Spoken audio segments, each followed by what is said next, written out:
I am Nico Monrosa, and I am from Anime Trending. Hi, Nico. Nice to meet Hi. you. Hi, yeah. Thank you, Michael. Thank you, Amber, for taking the time. Primarily, our outlet is from anime fans, so this is kind of like one of the big forays into Western animation, I think. And it was a big surprise, I think, with watching Blue Eye Samurai. One of the first things I wanted to talk about is that Blue Eye Samurai showcases Mizu's journey and a lot of the feelings of being an outsider. You mentioned previously that the inspiration came partially from your lives.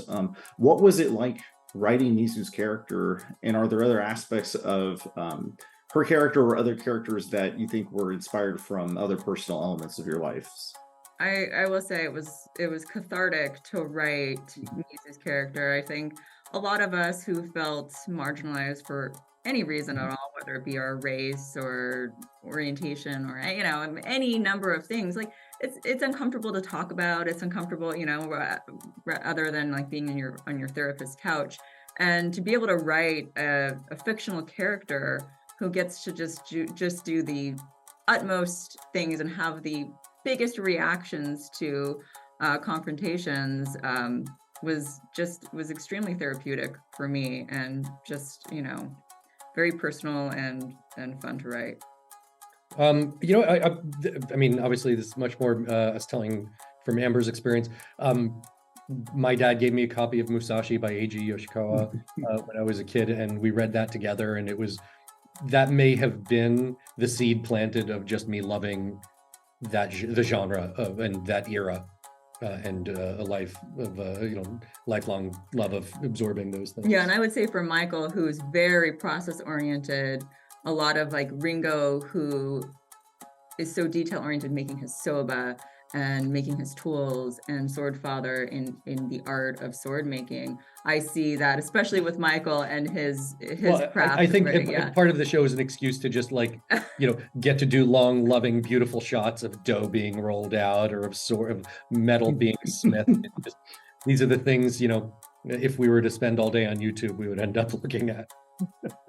That's great. So one of the other things that was so interesting, I think, from my point of view, was watching so much of the animation sequences really heavily inspired from all of the action sequences. We have Kill Bill elements of it, a lot of the samurai movies that go into it, and as well as like the music composition. So it just seems like the common theme has always been like a really big East meets West element involving with Mizu's character as well as the entire elements of the series. So what was it like, I think, settling on that or trying to decide like how to mix the right elements together? It sounds like you were in our tone meetings. Yep. Our crew of incredibly gifted artists in their fields all came from very different backgrounds. Many of them Asian, very many of them mixed race, and all of them have a different experience of what that is. And we wanted them to feel like this was a place not to hide that or have to play act being something else, but to be who they are. And to steep in that. So like when we were talking to our actors about how to voice their roles, we said, we want you to use your natural tones. You're from California, that means you'll have certain inflections. You're from Brooklyn, you're going to have certain you have an Australian accent, even though you're Asian. Great, there are Asian people from Australia with an Australian accent. So we wanted people to bring themselves, and that made for something that was a mix. When we were talking with our composer, Amy Doherty, I mean, Oh, well, I mean, Amy Doherty, she just nailed it. I mean, we said that we needed to, this was an East meets West, and there was a lot of things inspired by like actual Western movies, Clint Eastwood type things, that we wanted to bring that energy to Mizu, and she really got the scope of that and blended those things beautifully, because we knew we couldn't do traditional Edo era music. It just throughout it wouldn't be, although we certainly do at certain yeah, we points. do, yeah, but it wouldn't be overall enjoyable to the modern ear. So it just. And the same thing with the animation style. That's really the core. I mean, if your question is, we weren't going to be anime. We love anime, but we didn't. People who make anime are so good at it. Instead of trying to just copy, here was a chance to make something else that again brought different styles, techniques, experiences from a Western production with Eastern influences, and it made for something we hope is new and fresh and different. Yeah, and that's actually the other thing I wanted to talk about with the animation style too. I mean, there's so few, like we're kind of seeing a big trend across the board of this 2D meets 3D animation style mixture. So it's kind of not one or the other, and that's kind of been going on in the last couple of years. And so, like, what was it like, I guess, with your first couple? This is your first time working within animation itself, right? Yeah, I mean, it was, we wanted something that didn't feel game engine-y. Mhm. It was 3D. We wanted to be careful that, and as much as possible, we just wanted to feel, or organic is the word people throw around a lot, but that it just felt like it was lensed, that there was a camera in there capturing these things and moving within space with physics, that weight had weight. But for at the same, Jane, sorry. at the same time, had showcased the artist hand. Our supervising producer Jane Wu, she always said from day one, this should be a place where we celebrate artistry, where we see brushstroke, where everything felt bespoke, and and that meant everything was done in house. That everything was really designed within an inch of its life by artists who got to just swing for the fences. And then, so one more step on that, because you also mentioned in a previous interview, most animation departments don't really have like a stunt department for coordinating the action sequences or even the wardrobe sequence. Because I mean, there's so much beautiful historical elements that are in the wardrobe too that I just love. Want everyone to know about that part. What was it like incorporating these departments that you normally see in like a drama style show to Blue Eye Samurai as an animation?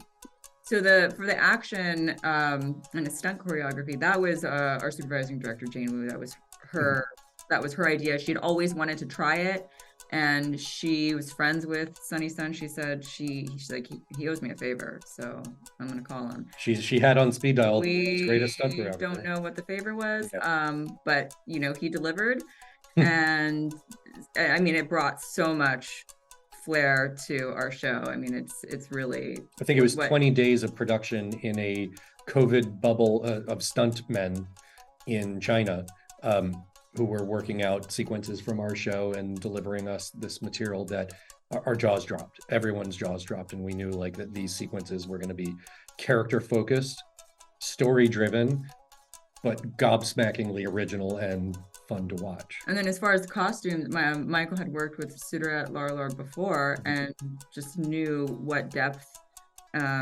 she would bring to it. So we said, let's do it. Let's get, our character designers are amazing. I'm sure could have done amazing, but there's not the same amount of time to dig as deep as she did. Yeah, she's a professor in her heart and dug so deep into the historical records to find, not just like textiles that no one's seen in hundreds of years or patterns that have been in museums under hidden away, but just the culture of things, like who were these people, where were they in society, and how their clothes tell a story.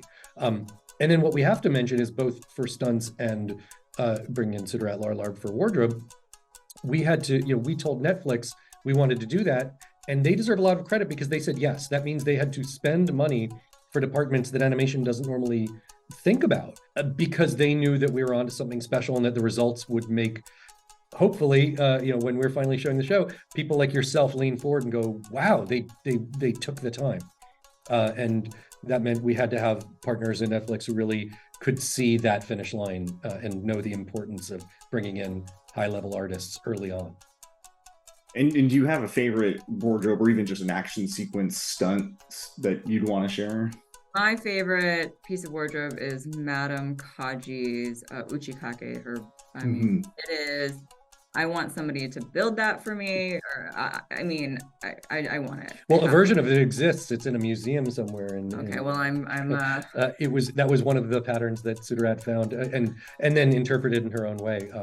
But yes, she always talked about how Akemi, for example, would be the fashion forward one. So she would be wearing whatever was bleeding edge fashion of the time, which meant that she could steal like. And the designs differ between Kyoto and Edo. She did this is what they were wearing, more this color, this palette here, and that's right. The kimono sleeves were different, in this decade, and really went granular. The things she taught us, they wore more black and gold, whereas in Kyoto it was more color, jewel tone. It was fascinating. It's awesome. Episode 5 is kind of interesting because this is where, Amber, you have sole writing credits on that, and Michael, you have sole directing credits. Is there anything different from this particular episode that stands out to you? It's my favorite story that Mhm. Amber loved it. I knew it was special. That's why I said I want to direct it, because even if I do a bad job, it'll still be the best episode. But it was I from the minute Amber pitched me that story of what Mizu's secret history was, I was just suddenly I knew the character in a way I'd never even imagined her before.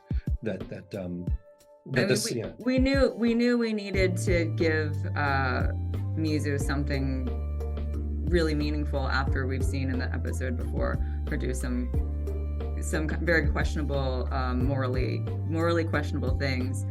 And when I started writing the story, my heart actually broke for her writing it. And it sounds silly, lachrymose, but I would sometimes cry. It's like, poor Mizu. Because we'd become so attached to her, writing her and thinking of her going through that. Well, so much of her life taught her that attachment is dangerous, and that is a lesson she learned and took on. And so much of the stories that we've told her in the present day of her life are about challenging that and forcing her to accept some level of attachment. And those things are very emotional for us. Yeah, I mean, like a lot of the themes with Blue Eye Samurai is Mizu learning to gain acceptance, and at the same time, it is also driving towards a bloody, violent, almost cold-blooded revenge in a lot of cases. So, like, how do you balance that level of storytelling with that? It's complicated. Yeah. Both things can be true. So, one last thought, closing thoughts. Our audience at Anime Trending is, again, mostly anime fans. So do you have any closing thoughts for our audience, for those who really want to get into Blue Eye Samurai? We just hope that anime fans will be open-minded and come try something out new. I know we're different, and I know anime fans love anime for a reason, and it's an awesome art form. And we're trying to do something, not better than, but different, just different. Yeah. Give us a shot. We've been correcting people for years, saying, no, this isn't anime, this is something else. Help us make people understand. But we would be honored if you gave us your time and attention. On that note, thank you so much from Anime Trending. Amber and Michael, this has been a pleasure. This is Nico signing off. Thank you so much, Nico. Appreciate it.